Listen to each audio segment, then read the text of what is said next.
আপনাদের পাশে থাকবে। আজকে এই ইফতার আয়োজন এবং আপনাদের যে আর্থিক সহায়তা ভবিষ্যতে দেওয়া হবে, আজকেও কিছু কিছু করে আমরা দিব।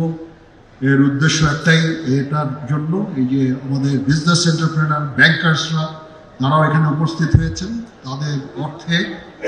তাদের আর্থিক সাহায্যে আমরা এটা করছি। তাছাড়াও ডিজিএফআই আপনাদের জন্য অর্থ দান করেছে, সেই অর্থ আপনাদের কাছে পৌঁছাবে ইনশাআল্লাহ। এসএসএফ স্পেশাল সিকিউরিটি ফোর্স টাকা দিয়েছেন এবং এই সমস্ত ব্যাংকাররা টাকা দিয়েছেন। আমরা সেনাবাহিনীর তরফ থেকে টাকা খরচ করছি।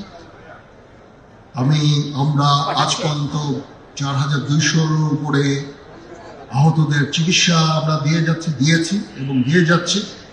আমাদের এই সাহায্য সহযোগিতা, সবার এই সাহায্য সহযোগিতা সবসময় জারি থাকবে ইনশাআল্লাহ। আমরা চেষ্টা করব আপনাদের একটা রিহ্যাবিলিটেশনের জন্য, সেই দিকেই ইনশাআল্লাহ আমরা চেষ্টা করে যাব এবং এই আর্থিক সাহায্য সহযোগিতা সবসময় আপনাদের প্রতি আমাদের জারি থাকবে ইনশাআল্লাহ।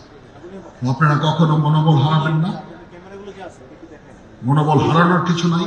আপনারা জাতির কৃতি সন্তান, আপনারা এই দেশ এবং জাতির জন্য অনেক কিছু ত্যাগ করেছেন। আমি আপনাদের অভিনন্দন জানাচ্ছি, আপনাদের প্রতি কৃতজ্ঞতা জানাচ্ছি এবং আপনাদেরকে